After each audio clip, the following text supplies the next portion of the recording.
On a commencé à bavarder en 39-40, bien avant le début du travail. Comme c'était la guerre, pas mal de femmes venaient d'avoir un bébé, avaient des petits-enfants de moins de 2 ans, et d'autres étaient enceintes d'ailleurs aussi. Et on a trouvé presque tout de suite qu'on était sans solution si on ne pouvait pas prendre ses enfants une fois que la maman était malade et devait être hospitalisée. C'est ce qui nous a fait essayer d'organiser un petit foyer d'enfance. On s'est dit comment faire, on était pauvres, il n'y avait rien. Il n'y avait rien. Il y avait surtout la guerre, puisque la guerre était commencée en 40. Hein. Et comme on n'avait rien, on n'avait pas de possibilité de penser à assurer de la formation par une personne ou une autre qu'on aurait dû payer, forcément. On acceptait que des gens qui venaient gratuitement.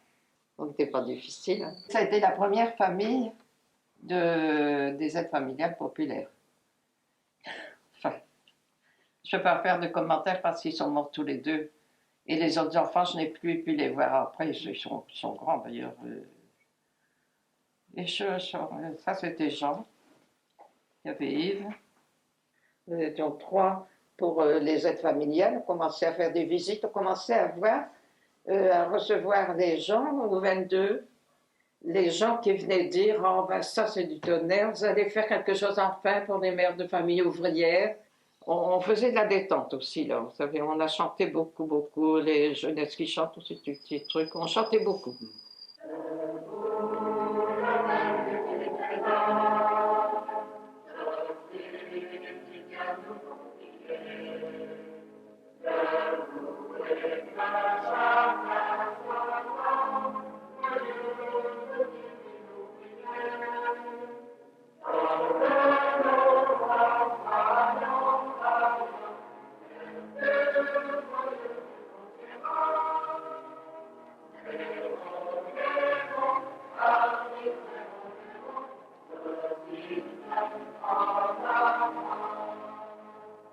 Vous savez, c'est en 1943 que j'ai entendu parler du service d'aide familiale.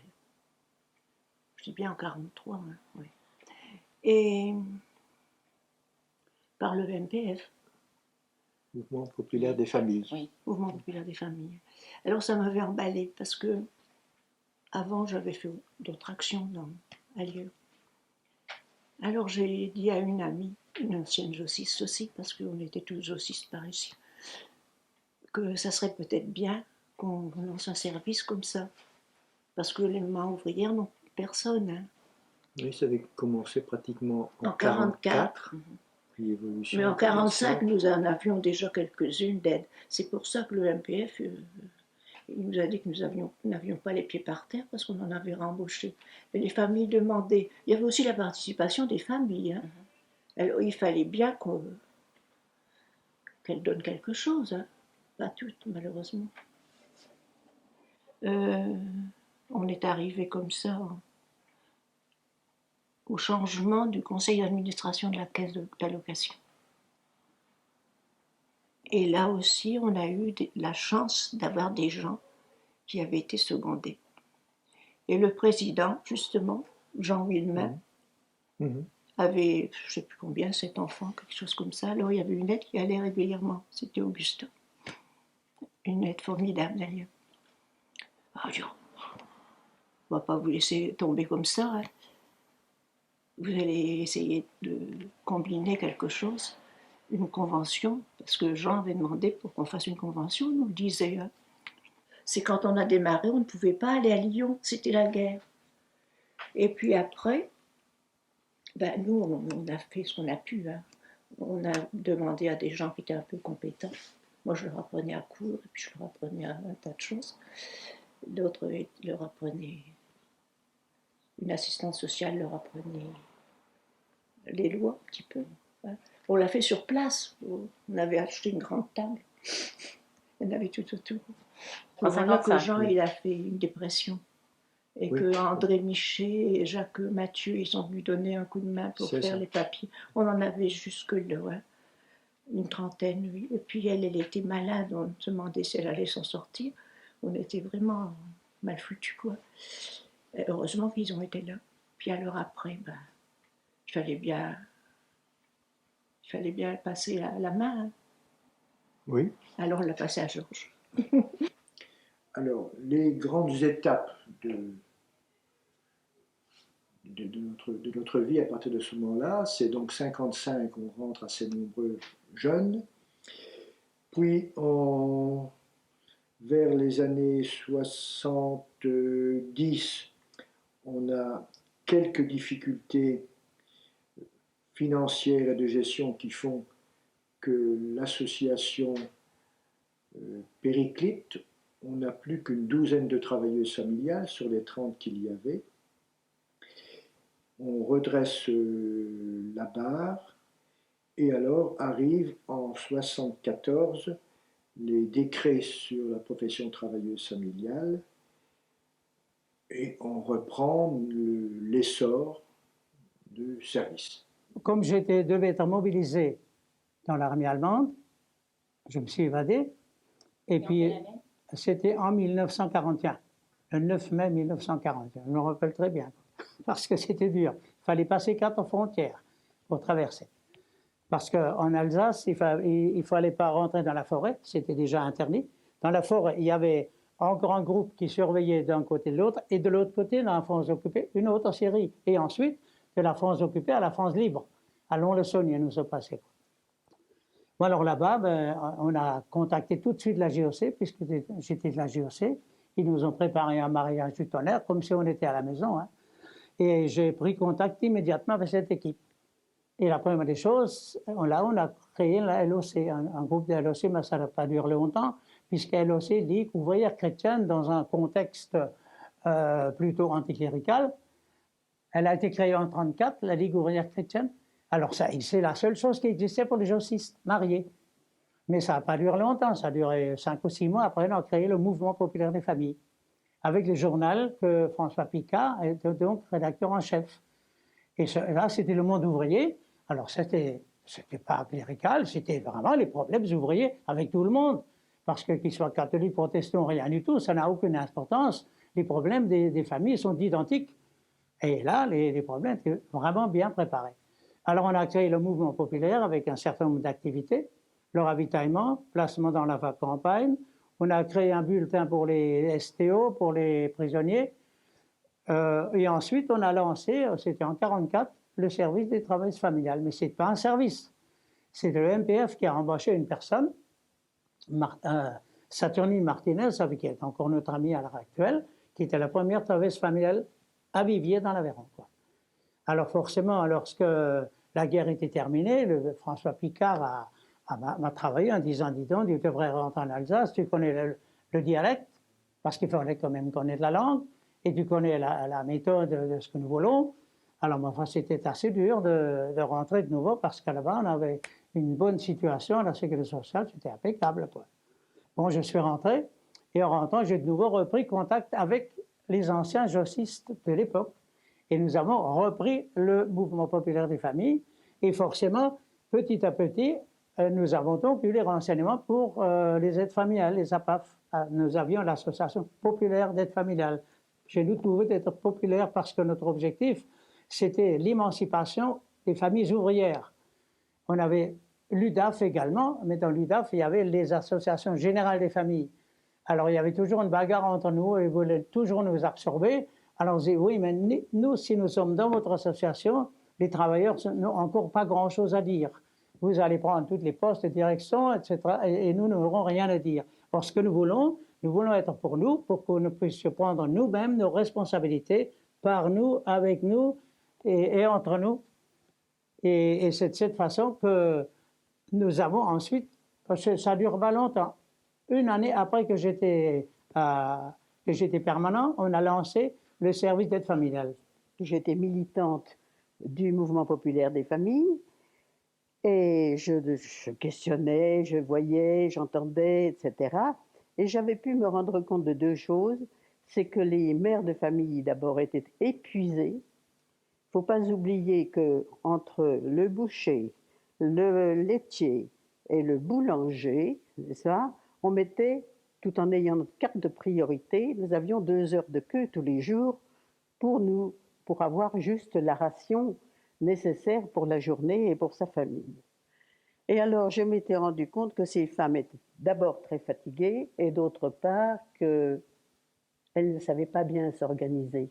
Elles se fatiguaient tout à fait inutilement quelquefois. Elles ne savaient pas organiser leur journée, leur vie, leur budget, etc. Alors j'en ai donc parlé, naturellement, comme on le fait toujours, dans son organisation, qui était le Mouvement populaire des familles. Et j'ai donc raconté ça plusieurs fois. Et puis, pour finir, en 1942, vous voyez, ça a mijoté tout de même pendant près d'un an dans notre association de la demi-lune, notre groupe de la demi-lune, nous avons fini par nous dire, mais après tout, pourquoi est-ce qu'il n'y aurait pas un service, quelque chose qui pourrait se créer de jeunes filles qui iraient aider les mères de famille, les seconder, sinon on va à des catastrophes dans certains endroits. Nous avons décidé que toute famille, quelle qu'elle soit, aussi pauvre soit-elle, donnerait un petit quelque chose. Malheureusement, je n'ai plus la mémoire pour vous dire ce qu'elle donnait. Elle donnait très peu de choses, mais elle donnait quelque chose, parce que nous voulions que le service soit très éducatif. Alors, dès le début aussi, on a interdit de donner des travaux trop durs aux aides familiales. Par exemple, les lessives. Les lessives, généralement, elles ne les faisaient pas. Même quelquefois les vitres. S'il y avait des vitres très, très, très importantes, on ne voulait pas non plus. Frotter le parquet non plus, vous voyez, cirer le parquet non plus. Enfin, il n'y avait pas d'aspirateur à ce moment-là, il n'y avait rien. Puis nous voulions aussi que nos aides familiales ne se crèvent pas à la tâche. Hein. On avait tout de même un côté social à respecter. Alors les premières recrues, ça a été des filles que nous connaissions par intermédiaire. C'était des amies, c'était des belles-sœurs, c'était des tantes, c'était des... Enfin bref. Et puis très vite, eh bien, on s'est rendu compte que il fallait tout de même recruter en dehors des amis habituels. Et c'est là que nous avons pensé à créer une école avec Reine Plâtre en 1944. Jeanne Aubert, c'était encore Jeanne Aubert, m'a demandé de prendre la direction de l'école de formation pour toute la France. J'ai pris la direction, on était environ 40. Il y avait une ou deux femmes de prisonniers dedans, mais c'était presque toutes des jeunes filles. Elles venaient de toute la France. Après, il y a eu aussi un problème de formation. Il a fallu trouver toutes les infirmières, les assistantes sociales, les médecins, tout, pour faire fonctionner l'école. Alors, il y avait celle qui était monitrice et celle qui avait des fonctions, la monitrice d'enseignement ménager, monitrice de couture, monitrice de gymnastique, enfin, tout était représenté un peu. Alors, les contenus de formation, la formation ménagère, très très important la formation ménagère. Tout ce qu'on appelait en ce moment-là les grands fléaux sociaux. Alors maintenant qu'il y aurait le sida, mais maintenant il y avait le cancer, il y avait la tuberculose, il y avait en fait toutes les grandes formes que ça se prenait. Et il fallait à chaque fois, il y avait qui revenait 2 fois, 3 fois pour faire des cours. Avant que l'école n'existe, comme je vous le disais tout à l'heure, nous avons fait un recrutement comme ça entre amis, et c'était des filles qui étaient tout de même formées, parce que je crois pouvoir dire que la première génération des travailleuses des aides familiales elles savaient tout faire, on savait tricoter, on savait repasser, on savait faire une sauce blanche, on savait cuisiner aussi, puis d'une façon très économique, puisque nous nous recrutions forcément dans le milieu populaire, puisque nous étions nous-mêmes milieu populaire. Et puis alors c'est quand nous avons dû élargir notre recrutement, dès qu'on a eu une trentaine ou une quarantaine d'aides familiales, et puis que ça s'est répandu dans toute cette zone libre, ça a été vraiment évident qu'il fallait créer une école d'aide familiale dans un but d'éducation. Mais on s'est très vite rendu compte qu'avec 3 semaines de formation, nous formions de très très bonnes aides familiales parce qu'elles avaient déjà une base qui était vraiment très importante. Alors, il y a 40 ans, comment ça se passait? Eh bien, il y a 40 ans, sur Lyon, c'était quand j'ai commencé, on sortait d'une période de très grande difficulté parce que les associations avaient commencé pendant la guerre, donc disons une dizaine d'années avant, et elles étaient parties d'une façon très, très empirique. Et quand les associations ont voulu se faire reconnaître et qu'elles ont commencé à demander un financement, les organismes qui les finançaient, notamment les caisses d'allocation, se sont dit, mais après tout, nous aussi, on pourrait faire ça. Comme très souvent, les professions sociales sont inventées par les associations, les financeurs ont voulu reprendre. Donc, ils ont mis un frein au financement des associations et, au contraire, embauché les professionnels. Il y a eu un moment très difficile. À partir de 1972, toutes les associations se sont regroupées pour faire un seul service. Et ça, c'est très particulier à Lyon. Aujourd'hui, il y a une réalité différente. Comment vous la voyez-vous? Et puis, comment vous imaginez l'avenir de cette profession qui apparaît aujourd'hui à un carrefour Si on considère que la profession de travailleuse familiale est réellement une profession sociale, c'est d'ailleurs dans la définition, mais qu'elle doit être assimilée à un autre, que la travailleuse familiale doit être assimilée à un autre travailleur social, j'ai des réserves.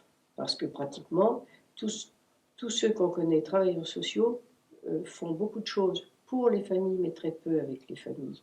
Et nous sommes toujours aussi convaincus qu'on peut faire une réponse aux besoins des familles en les associant.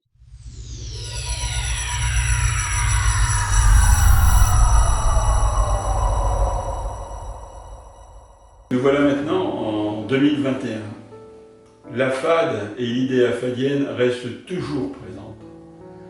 Nous sommes de plus en plus confrontés aux situations différentes. La guerre a changé. Nous ne sommes plus dans une guerre militaire, nous sommes maintenant dans une guerre sociale, dans une guerre économique, dans une guerre sanitaire. Et les laissés pour compte sont toujours de plus en plus nombreux.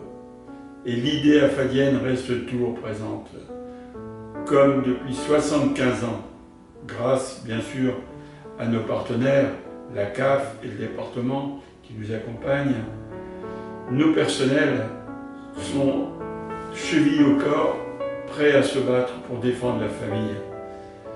Maintenant, il est vrai que le divorce est devenu chose commune, ce qui n'était pas couramment dans le temps.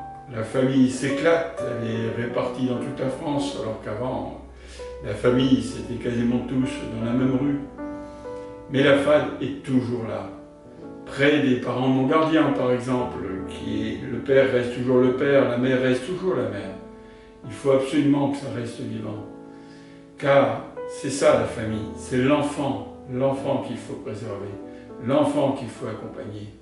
Voilà l'idée afadienne, voilà notre combat. Grâce aux bénévoles, au personnel, tout le monde est à côté de nous pour se battre pour ce combat, le combat de la vie, le combat de l'avenir. Le colonel, c'était de l'action française. Le commandant était un modéré. Le capitaine était pour le diocèse. Et le lieutenant, sous le nez du curé.